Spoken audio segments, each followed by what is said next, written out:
Okay, so the reason that I brought you guys here is to have sort of a part 2 of a meeting we already started this morning. Some of you were in attendance, others are new, but we wanted to make sure to include certain people in the conversation. This conversation is around safety if you weren't here this morning, okay? If you were here this morning, you can help fill in some of the gaps for those of you who weren't here. So Jeffrey, why don't you introduce yourself to everyone just so we know your role on campus? Oh, Jeffrey Stern, I work for the Gregg County Sheriff's Office, one of the security officers here at the school. Okay, so again, really important that we have an SRO here. He wasn't here this morning when we started, but we want to get him in the conversation. You were here, but you're a social worker, Ms. Shea, so that's a good addition. Mr. Broussard is a parent on campus. We have a parent representative. And he also teaches special ed here, so that helps us, right? And then we have an inclusion teacher, Ms. Newhouse in the back as our admin, and Mr. Stanley as head of Security, right? well, campus operations too, you're assistant principal, but you also handle most of the security meetings, safety meetings, audits, Yeah, and general behavior and all that. facilities and operations, yeah. Right, and then Ms. Crane is special ed as well, inclusion. And then general classroom instruction for algebra, math, 8th grade level, veteran teacher, Ms. Wrights, and also IB leadership team, which is important because we want to make sure that we align everything we do with that IB vision in mind as well, okay? So this is the list. If you joined us this morning, you already know it, but we walked the building completely from front to back in different groups and looked at a safety checklist for our audit, safety audit that will, we believe, occur on the 21st, February 21st, which is also UIL day, as well as the school dance. So that day will be tricky, but UIL is not here, which is good. But we will have a bunch of students out, but maybe that'll give us a better line of sight for problems that day. And this team that will be auditing will represent the district, but different levels of law enforcement, fire prevention, fire safety, as well as general admin people from other campuses and from the district. So let's talk a little bit about some of the problems we've had in the past with the safety. I had my notes on the back. I'll get that for you. So let's talk about some of the problems we've had in the past with our safety walk. So our audit, what have we had in the past? I know from a technology standpoint that we've had power strips that were piggybacked. You cannot do that. So that's a safety issue. Do you want to speak a little bit about some of the other problems? As far as fire safety, just some of them just have to do with general issues that go along with the code. So things like things hanging from the ceiling, painted tiles, broken ceiling tiles, and then we have things that are placed above cabinets within 18 inches of the ceiling. And then also a big issue is with our doorways. We're not supposed to have flammable things on the doorways or within 3 feet of the doorways. So those will be our primary ones we've gotten before.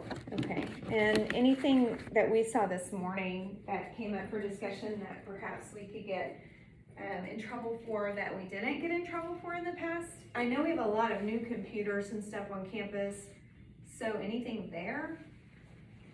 Well, this morning we weren't able to get into all the classrooms because we didn't have all the teachers in, so we didn't really get a close inspection. We had a general walk around with the facilities in the hallways and so forth. So we were getting not so much of a feel for the fire safety issues as much as the broader safety issues of the exterior exits and things like that. When we get into the classrooms, we'll be able to look more specifically at things like extension cords, space heaters, and Candles, candles, Sensies. yes. You can't have any of those things. Right. And after the holidays, I know I have a candle in my office. Now I haven't burned it, but someone gifted me a candle. So after the holidays, people start getting these things and they put them in their classroom. classroom, and then it gets contagious too, because I've seen microwaves and refrigerators, and we can't have those things in classrooms either, or offices, and coffee pots, yeah. So, if you know of any of those things on campus, make sure that you let us know, just in case we haven't seen them. And things will show up the day before the audit, inevitably. We've had that happen in the past too, Right. even though we've checked. Seriously, no sense in everything. I thought at the beginning of the year they said that we could, as long as it No, wasn't, it's on the list as this long as year, it you was a light can bulb, okay. look at it, yeah. Okay, just 'cause I know several, I have one. Are we allowed to have like the personal little laminators, or does that need to be put away? Nope, a laminator should be fine. Okay. I would be very cautious anywhere you have students, because if it's hot, It's just in then, my office. yeah. So, but I would think a laminator would be okay if it's not a general student used area, maybe put it behind your desk. Yeah, I only use it when. And on the day of the audit, unplug it and put it in a drawer. Yeah. And- Don't have it Okay, see, I ready. have one too, but I like pull it out, I'll heat it up and do what I need to do, the kids, even the kids aren't in there, and then I'll unplug it, let it cool, stick it back where it belongs. Yeah. Exactly. It's similar with space heaters. You can have, space heater as long as it's UIL certified, and has the tip over, safety feature. It has to be plugged directly into a wall. If you leave the room, it is supposed to be, turned off, and really supposed to be unplugged and turned off. If you leave the room, you can't leave a room with one running in there, and it can't be within 3 feet of your desk or any flammable materials. Okay, so when you say space heater though, in my opinion and from my understanding, there is a difference between a heater that blows out air, like a blow dryer, and a space heater. One of them blows out air, the other one has a heat source. You mean a radiator type? Yes, so Okay, if so you see that any would- of those, That we would still be can't- the same thing. If it's a personal heater, if it is a heat producing Element, appliance, yeah. then it would be the same, considered the same thing. Okay, so, general rule of thumb is if you know we're having an audit, of course, take a look at your environment, take a look at your neighbor's environment.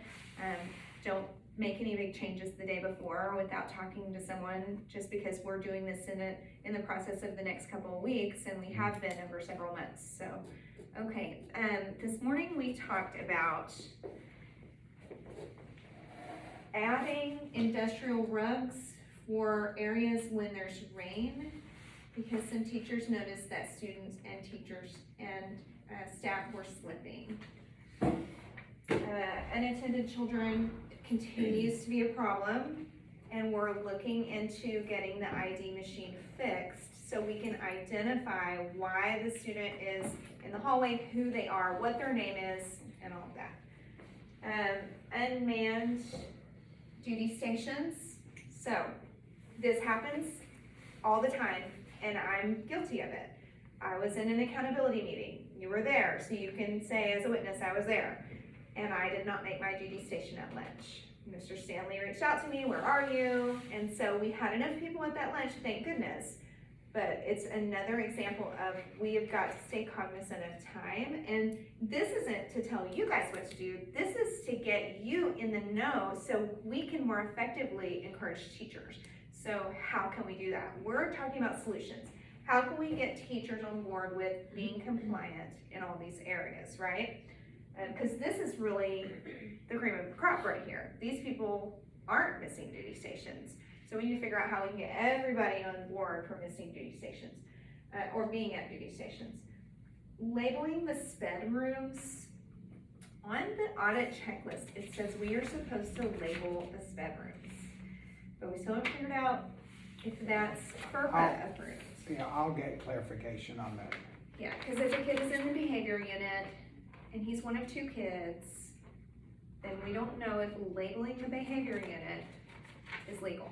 There actually is a sign that says behavior unit Okay, on the ISS room, on the ISS room. yeah. Interesting. I think it's due to, like, if there was a fire Right. and there's life skills kids, that they need to be Those able to rooms are- identify if there are kids who Those might are labeled. need Those extra are help. labeled. Right. In the behavior unit, if there are kids who might fight them in getting help. And I think that's what they mean. I don't think it's just like the inclusion teachers room. I think it is specifically for life skills and behavior, rooms where you've got specific issues. Ms. Plummer, as our special ed life skills representative, there was another question that we didn't bring up this morning, and it is about camera monitoring. So one of those points on the audit list is to have certain areas monitored and to identify those areas as being monitored. Where are we on that? Okay, there are monitors, I think, in both of the life skills rooms. So you do have cameras in So there now, there are cameras in there now. because you remember last year we did. And I We don't have- have a sign on my doors. We had one added, we probably need to include the signage that, just, This room is being So monitored. that's one Just we copy need to- the one we need to uh, make I'll just note. copy the one on the board, on Casey on has Casey's on door. the other life skills Right. one. Right. Okay, good. Labeling hallways in a more prominent way, or I guess a more specific way would be a better way to say it. We have a small 8.5 by 11 that's been there for 3 years. We need to think bigger so that it's more evident to emergency personnel where they need to go in the event of emergency. And like even if it would say like sixth grade hall rooms, blah, blah, blah, to blah, blah, blah. Right, right. I like that. Need to get more. Yes, I like that. Give me your pen. Thank you, my marker ran off. Okay, so you're saying Room numbers six. included. Yeah. Like sixth grade hall room 101, 101 to 116 or whatever it is. Okay, did we say plotter? Like the big vinyl letters? Are we gonna do bigger posters? I think it was mentioned this morning to try and do a bigger poster, A bigger poster, and we do the poster printer. so it's more prominent. All right, what about when the electricity goes out and those magnets no longer hold and the doors close? What do we have on the back of those doors? Should we label those? Was that, you were talking to? Oh. It's on the doors, but you can only see it when the doors are propped open. Like when the doors are closed, there's nothing on per se. Like you know how that sign, when you open this door, you can't even see that sign that says exit the classroom. So that's how it is on the hall. Well, I know the sixth grade hallway. I'm not That's sure. how it It's Yeah, so it's like that. Yeah, we were talking about that this Okay, morning. yeah. If the doors close, the thing that says, It's less obvious. we can't see it. Or whatever It signs. closes with the door. Yeah, whatever signs that are directing the kids for whatever the situation So is. we need whatever. both sides. So Yeah, it needs, both or it sides needs to work. be above the Or door. on the wall, Yeah. outside the hall, and on the wall, inside the hall. Or Because- above on both sides, or Mhm. on both sides of the Well, door. because we might, I'll need to, again, that may be a clarification, but we might get dinged. You're not supposed to put things on the doors that are flammable. So if we could make it a poster and put it on the door, we would might So be. could we do the vinyl? That's what I need to get clarification. If it's attached to the door, it can't be flammable. Okay, I don't know about So vinyl. when Yes, somebody Vinyl is a asbestos- heat of application though, sometimes, so maybe Yes. Like a cricket. a cricket. but And if we it's- did get a cricket in a grant I Yeah, recently so wrote if it's that like we don't have stuck it on yet. with the vinyl, I think that would probably be okay. If I it's- think so too. But if it's like a poster or something that's sort of taped to the door, I think that, So are you going to check on that? I will check on that. Okay. I don't think I spelled vinyl right. Oh, it's fine. Push the clip down. That down. I know. Okay. Technology. Consistent signage, that's along the same lines, but one thing that Mr. Stanley and I saw at the beginning of the year is this front door has a million signs on it, and a lot of them say the same thing, and they're in different places in different colors from various years. Our proposal was to take them off, have Ms. Stewart do new signage that is consistent for all doors. If it says stop, students not beyond this point, they both have the same exact vinyl stop sign with the same exact message on both sides. Thoughts, suggestions? Okay, I think also mentioning on the exterior doors, like we mentioned this morning, about saying you do not let anybody enter these doors. Yeah. Is it like, cause I know we And all mentioned this. visitors must, Yeah, all go through visitors the must main go office or- around the main office. visitors must go to the front office. I still think, and for those of you who weren't here this morning, and I really wanna ask your opinion on this, being the security officer. In Louisville, and when a district does something right, I bring it to the table, and they did this right, and they did a lot of things right. They sent an undercover person, no ID, no label, completely unfamiliar to the campus, to walk through and see how far they could get and how many times people stopped in and said, can I help you? If anybody noticed there was a badge or not. And we thought we were on our game, and we were not. That person got all the way through our building. I said this morning, I probably said good morning to them, so it was a problem. So I think we should do that. I think we should see where our holes are by sending someone new, a parent volunteer or someone, through our building and see what happens. My guess would be not much. Now, if they came to the front, they wouldn't get very far at all, because the front we have locked down. But if they came through the gym area, We did that at Kilgore as well, and even had someone that came in and just act like they knew that they were supposed to be there, and they went around and just and they said, I'm looking for a specific teacher. And so they said, can you tell me where Mr. Hefner's room is? And people were direct, oh yeah, he's up there, and they said, oh, okay, thank you, and they just walking through the building asking where this that's specific exactly what was teacher's built in. room is, and everyone was directing to the room. I brought that up at one of our district safety meetings and about the possibility of doing that, and so that'll probably be something that's done on district level. Okay. So we may not know when that may happen. Well, it doesn't hurt for us to do a dry run either. Yeah, or. And we would or be just- the only ones in the know. Yeah. I even said covertly to video it and then show it at staff meeting. You know, make a little safety meeting. We can even get students in on it. The Technology Student Association would love to be on board for making a safety video of having unfamiliar people in the building and the implications related to that. Yeah. So, what do you think? Anything as a, Are we trying to test the kids or the teachers? Yes. Well, Cause if you start to put the students involved, I mean, parents get kinda crazy about Yeah. that kinda stuff too, so. That's why well, I said they it could might be really have to come approved. from district. Yeah, but they can be approved, Just like you not said, with they'll the go label. through go through the process of, So if we make sure that you know, and it is someone approved. Even if they have their sticker, the kids ain't gonna ask them anything, cause they're a parent or somebody walking around, Yeah. so. But if they don't have a sticker, what do we train the kids to do with people who are unfamiliar, with no ID, no badge? And we'll I think if even you have wanna- the person ask a student, Yeah, I can you think if tell you me where the wanna, restroom is? yeah, if you wanna test the students, you gotta test them to see if they open the door to let them in. and Sampson Yeah, says I they think do it all day that's- long Yeah. at the gym. But as They far as would. walking around, they're gonna walk around. How many of them let the, because let they're an adult. unfamiliar people in I through think the that's a door? great idea. But I do have a question. So, what if we did a training with the kids? Not per se, I mean, I don't know, maybe assembly wise, and not have all the kids, because of course the message wouldn't get across if you put everybody in there. But it could be sessions, maybe like, how y'all did at the very beginning, talk to the 8th grade boys, talk to the 8th grade girls. Maybe we could do a safety meeting with the kids. We can push Or- that out digitally without getting the kids Or we're together. doing that with Wisdom Wednesday. Yes.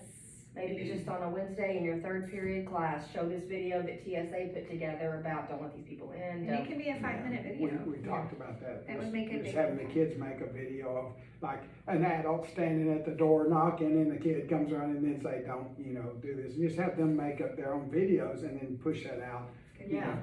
I'll get with TSA on that. We have a competition coming up, but after that, we should be able to make it happen. Or maybe we'll get some kids that are in the competition to go ahead and. Yeah, work it into our Work it in. character building stuff. And Sherry, our counselor, she could push out, that with, her lessons too, maybe. Cause if Because you're she gonna train approaches a culture. student, I wouldn't train the student to ask questions, I would train the student to go to an adult.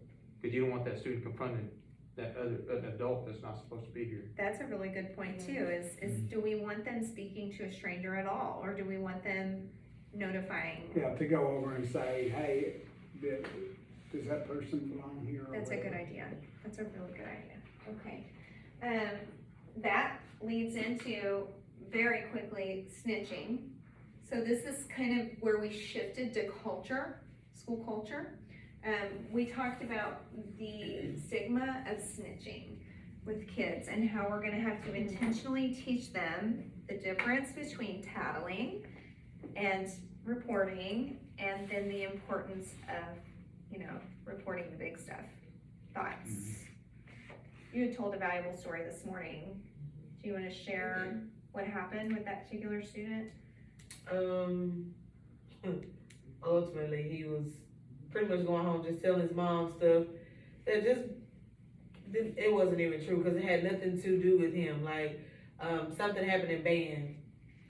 And what the student said used an inappropriate word, and so as a result, Mr. Wise was angry because, you know, this is just not a word that he condones for any student. So, of course, he slammed the door, but the student went back home and told his mom that the kid directed it towards him. Situation had nothing to do with it, but just kind of escalated, unnecessary emails saying people were bullying him about his hair.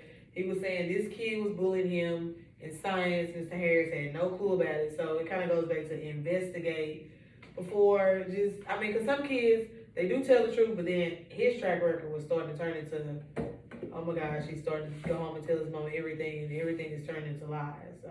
That's a really good point too. We talked about track record this morning and stereotyping kids, meaning little Johnny is in trouble all the time, so we assume little Johnny did it because of his behavior, his track record, his past, what he brings to the table, all of the above, right?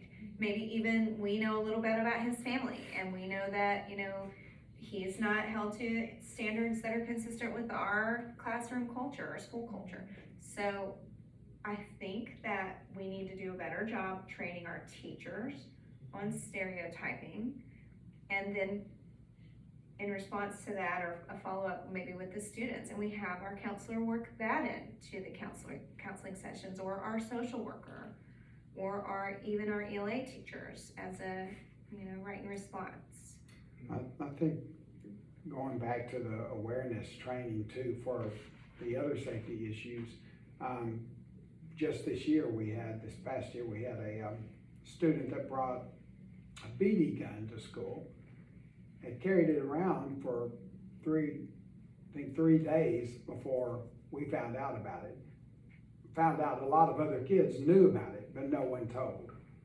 Till finally somebody came up and told about it, but he had brought it, you know, and had it in his backpack for all these days. And same way with some things like vaping, and also they don't want to snitch, they don't want to be the ones that go and tell things like that. So sometimes it takes us a while before it will eventually get to us, but it takes us a while before we can learn of these situations. And I think by promoting awareness and safety among the kids and just the general culture, that will sort of empower them, give them, you know, the courage to come forward and realize that it is a necessity that would be involved. And so one of the things that we've talked about in our safety meetings and things is actually having a student safety committee as well. Advisory board. Advisory that helps us be aware of things that are going on that we don't hear about, especially social media and things like that we're just not privy to until sometimes way after the fact. No, and part of our IB initiative as a district and part of our vision and mission is that we have to have a shared vision. And if we don't have a shared vision for attendance, achievement, and behavior, academics and behavior, then we're missing the mark. So really everything has to start with that shared vision, and then from there, we look at safety. How does that fit into the vision? We look at discipline. How does that fit in? We look at capturing kids' hearts and developing relationships and all of those important details through the lens of our shared vision. We recently rewrote our vision, and we had students rewrite it in student-friendly language after we rewrote it, a committee.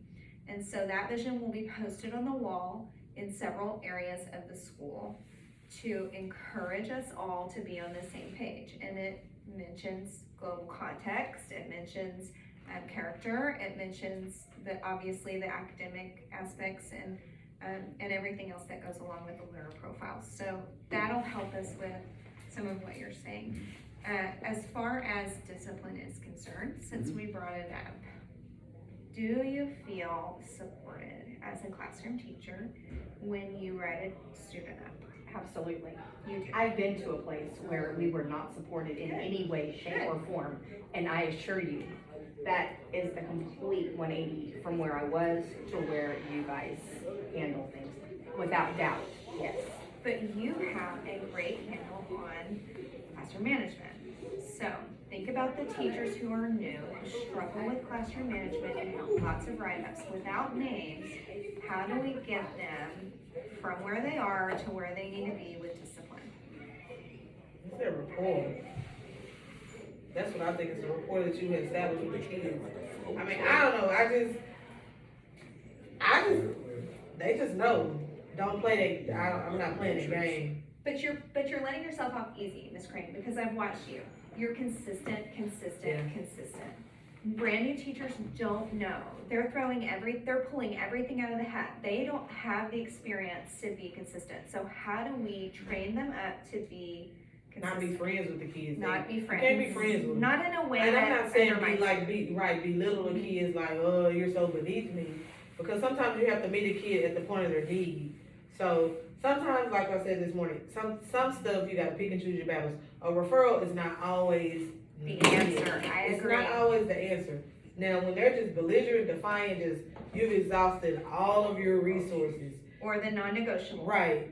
Yeah, the non-negotiable is right. But I think the question, you have kids coming straight out of school into teaching who don't have resources. They don't have this tool belt that they're picking from yet. They're just like, oh my gosh, they didn't teach us what to do, college prepares you for this perfect classroom and this perfect environment that doesn't exist. And so when you get in the classroom, your tool belt is empty. And so if I don't have something to choose from as a new teacher, I don't know. I don't know what else to do but to call someone else to handle it. And whenever you do, you then give away your power. So we need to give them those tools that we can arm them with. One thing, we have a new teacher in our hall who, when a behavior begins, they just continue to try to teach over it. And so, all I said to him was, do not, as soon as you continue teaching